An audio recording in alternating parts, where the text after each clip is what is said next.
Once again, we have Toyota Nadia.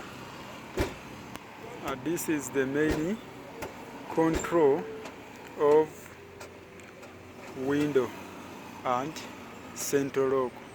But today I want to show you the location of central lock control for Toyota Nadia. This is the button for central lock. As you can see, it is the button in and off, in and out. So this is the control of this central lock.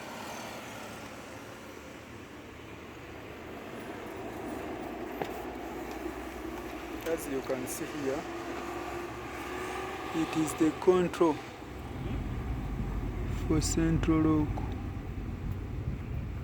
It is Toyota Nadia. This one.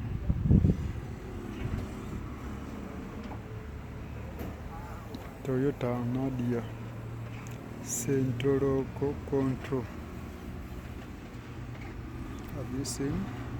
It is located here on steering down under the steering. So thanks for watching and subscribe.